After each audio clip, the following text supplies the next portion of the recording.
Kitchen అమ్మమ్మకి తిరిగి స్వాగతం. ఈరోజు మనం చేసుకోబోయే రెసిపీ జొన్న రొట్టెలు మరియు డాబా స్టైల్ పన్నీర్ కర్రీ. ముందుగా పన్నీర్ కర్రీ చేసి పక్కన పెట్టేసుకుందాము. జొన్న రొట్టెల్ని వేడిగా చేసుకుందాము. ముందుగా ఒక కడాయి తీసుకోవాలి. దాంట్లో ఒక టమాటాని కడిగేసి ఈ విధంగా కట్ చేసి పెట్టుకోవాలి. అలాగే 2 ఉల్లిపాయలు కడిగి ఇలా పెద్దగా కట్ చేసి పెట్టుకోవాలి. అలాగే ఒక చెంచాడు జీలకర్ర, తర్వాత ఒక చెంచాడు పల్లీలు, ఒక 4-5 పచ్చిమిరపకాయలు ఇవన్నీ కూడా వేసేసి వేయించుకోవాలి. కొద్దిగా నూనె కూడా వేసుకోవాలి. ఒక చెంచాడు నువ్వులు ఇవన్నీ వేయించేశాక ఒక ప్లేట్లోకి తీసి పెట్టుకోవాలి. తర్వాత అదే కడాయిలో ఒక చెంచాడు నూనె వేసేసి ఆ నూనెలో పన్నీర్ ముక్కల్ని కొంచెం దోరగా వేయించుకోవాలి. ఎక్కువగా వేయించుకోకూడదు. ఎక్కువగా వేయించుకుంటే అది రబ్బర్ కింద తయారైపోతుంది. కొద్దిగా గోల్డెన్ బ్రౌన్ కలర్, చాలా లైట్ కలర్ రావాలి. ఈ విధంగా వస్తే సరిపోతుంది. తర్వాత ఈ ముక్కలన్నిటినీ తీసేసి ఇవి కూడా పక్కన పెట్టుకోవాలి. తర్వాత ఒక కడాయి తీసుకొని అది వేడెక్కాక 2 గరిటెల నూనె వేసుకోవాలి. నూనె వేడెక్కాక తాలింపు వేసుకోవాలి. తాలింపులో కొద్దిగా ఆవాలు, కొద్దిగా జీలకర్ర ఇవి 2 వేసి వేయించుకోవాలి. తరువాత ఒక చెంచాడు అల్లం వెల్లుల్లిపాయ పేస్ట్ కూడా వేసేసి నూనెలో బాగా మగ్గనివ్వాలి. ఇది మగ్గాక మనము ఇందాక ఉల్లిపాయ అవన్నీ వేయించుకున్నాం కదా, దాన్ని పేస్ట్ చేసి మిక్సీలో అది పేస్ట్ చేసేటప్పుడే సరిపడా కారం కూడా వేసేసుకోవచ్చు. అవన్నీ కలిపేసి పేస్ట్ చేసేసి ఆ పేస్ట్ని కూడా వేసి బాగా వేయించాలి. ఇందులో పచ్చిదనం అంతా పోయి కమ్మటి సువాసన వచ్చేదాకా వేయించుకోవాలి. తర్వాత కొద్దిగా పసుపు, తర్వాత సరిపడా ఉప్పు ఇవి కూడా వేసుకుని వేయించుకోవాలి. ఏంటంటే చాలా ఇన్స్టెంట్ రెసిపీ, అప్పటికప్పుడు రెడీ అయిపోతుంది. కొద్దిగా మసాలా పొడి కూడా వేసుకుని వేయించుకోవాలి. ఇది మొత్తం వేగాక మనకి గ్రేవీ కోసం కొద్దిగా నీళ్లు కూడా పోసి ఉడికించుకోవచ్చు. ఎక్కువ గ్రేవీ వద్దు, బాగా ఫ్రై లాగా కావాలి అనుకున్న వాళ్ళు నీళ్లు వేసుకోక్కర్లేదు.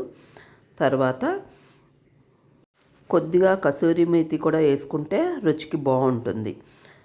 తర్వాత మనం ఇందాక వేయించి పెట్టుకున్న పన్నీర్ ముక్కలన్నిటినీ వేసేసి చక్కగా కలిపి ఒక 10 నిమిషాల పాటు ఉడికిస్తే సరిపోతుంది. ఇదేంటంటే చాలా తొందరగా అయిపోయే రెసిపీ. మీరందరూ కూడా ఒకసారి ట్రై చేయొచ్చు. అప్పటికప్పుడు చేసేసుకోవచ్చు.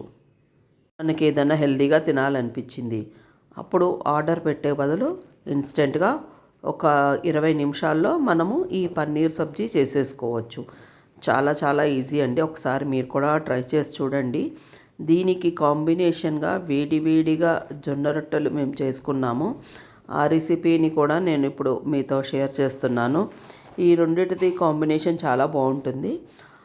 జొన్న రొట్టెలు బాగుంటాయి, కాకపోతే అందరికీ రాకపోవచ్చు. కాకపోతే మేము చూపించిన రెసిపీ ఒకసారి ట్రై చేయండి. లేదంటే మామూలు రోటీతో కూడా ఈ కూర బాగుంటుంది. కొద్దిగా ఉప్పు తక్కువైంది, అందుకే నేను కొంచెం మళ్ళీ ఉప్పు వేశాను. ఒక 10 నిమిషాలు అయిపోయాక స్టవ్ కట్టేసుకోవడమే. ఇప్పుడు జొన్న రొట్టెల రెసిపీ చూసేద్దాము.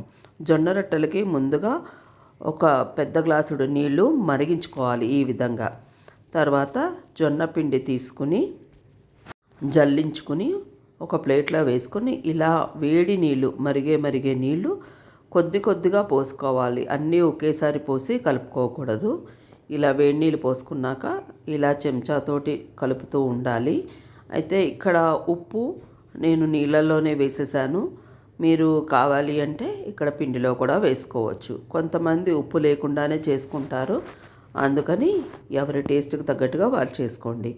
ఇలా కలుపుకున్నాక ఇంకా పొడి పిండి ఉంది కదా, మళ్ళీ కొద్దిగా నీళ్లు పోసుకుంటూ మొత్తంగా అలా ఎంత అవసరమో అంత నీళ్లు పోసుకుంటూ చాలా మెత్తగా, అంటే అది కొంచెం చల్లారాక అప్పుడు చేతితోటి ఈ విధంగా మనము ప్రెస్ చేయాలి. ఇది మనము ఎంత ప్రెస్ చేస్తే అంత సాఫ్ట్గా వస్తుంది. చాలామంది జొన్న రొట్టెలు చాలా గట్టిగా ఉంటాయి అనుకుంటారు. లేదండి, ఇలా ట్రై చేసి చూడండి. ఇవి చాలా చాలా సాఫ్ట్గా ఉంటాయి. ఇది లంచ్ బాక్స్లో కూడా బాగానే ఉంటాయి. పిల్లలకు కూడా పెట్టచ్చు. జొన్నలు ఆరోగ్యానికి ఎంతో మంచిది కదా, అందుకని మీరు కూడా ఒకసారి ట్రై చేసి చూడండి ఈ విధంగా రెసిపీని. చూడండి, పిండి ఈ మట్టుకు చాలాసేపు ఇలా కలపాలి. 5 నుంచి 10 నిమిషాలు కంపల్సరీగా కలుపుకోవాలి. దీంట్లో చల్లనీళ్ళు మట్టుకు వాడకూడదు.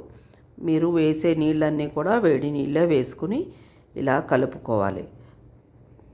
కొద్ది కొద్దిగా పోసుకుని కలుపుకోవాలి. మొత్తం ముద్దలా చేసుకుని అంతా ముద్ద రెడీ అయిపోయాక ఒక 10 నుంచి 15 నిమిషాల పాటు పక్కన పెట్టుకోవాలి. జొన్న రొట్టెలు ప్రయాణాలకు కూడా బాగుంటాయి. ఇవి చేసి తీసుకెళ్తే 2-3 రోజుల వరకు కూడా పాడవకుండా ఉంటాయి. అందుకని ఇది చాలా బెస్ట్ రెసిపీ. ఇది మొత్తం ఇలా కలిపేసుకున్నాక స్టవ్ మీద పెనం పెట్టి, పెనం వేడెక్కాక అప్పుడు దీన్ని పెనము ముందే వేడి చేసుకోవాలండి. రొట్టె చేసుకున్నాక మనము స్టవ్ వెలిగించుకుంటే కుదరదు.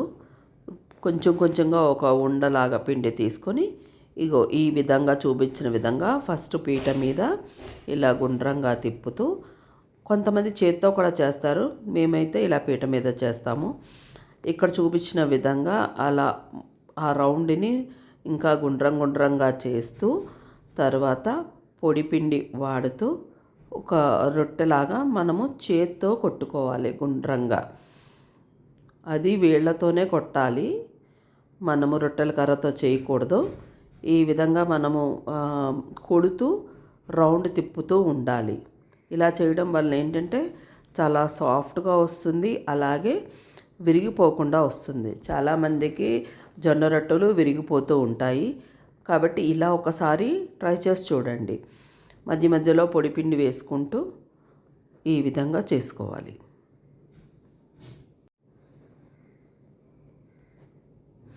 జొన్న రొట్టెలు చాలా స్థిమితంగా చేయాల్సిన పని, హడావిడిగా కాదండి.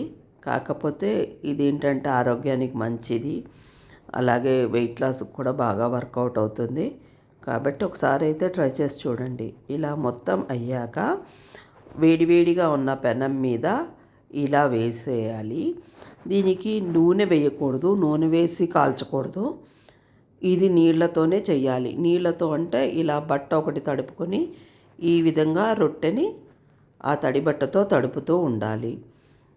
కాకపోతే ఇది కాలడానికి కొంచెం సమయం ఎక్కువ పడుతుంది, అది చూసుకోండి. ఎందుకంటే బాగా కాలకపోతే మధ్యలో పచ్చిగా ఉంటుంది, అప్పుడు అరగడం కూడా కష్టమవుతుంది. అందుకని బాగా కాల్చుకోవాలి. ఇదేంటంటే మనము అట్ల పెనంతో చేసుకుంటేనే బాగుంటుంది. అట్ల కాడ యూజ్ చేయకూడదు. ఇది చేత్తోనే 2 వైపులా తిప్పుతూ 2 వైపులా కాల్చుకోవాలి. చూడండి, ఒకవైపు కాలింది కానీ అక్కడక్కడ పచ్చిగా ఉంది కదా, అందుకని మళ్ళీ తిప్పాలి. తర్వాత ఈ విధంగా మనము పొయ్యి మీద కాల్చుకుంటే సరిపోతుంది.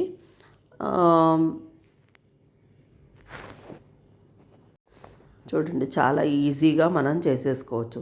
జనరల్గా మనకి జొన్న రొట్టెలు చాలామందికి రావు, కాబట్టి బయట కొనుక్కుంటూ ఉంటాము. కానీ ఒక్కసారి మీరు ఈ విధంగా ట్రై చేస్తే మీకు కనుక వచ్చినట్లయితే మీరు మీ పిల్లలకి టిఫిన్ బాక్స్లో కూడా కట్టి ఇవ్వడానికి ఈజీ అవుతుంది.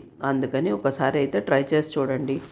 ఒకవేళ మీకు కనుక నచ్చినట్టయితే మా ఛానల్ని సబ్స్క్రైబ్ చేయండి, ఈ రెసిపీని లైక్ చేయండి, అలాగే మీ ఫ్రెండ్స్ అండ్ ఫ్యామిలీ మెంబర్స్కి షేర్ చేయండి. నేను ఈ జొన్న రొట్టెల్ని పన్నీర్ కూరతోటి వడ్డించానండి.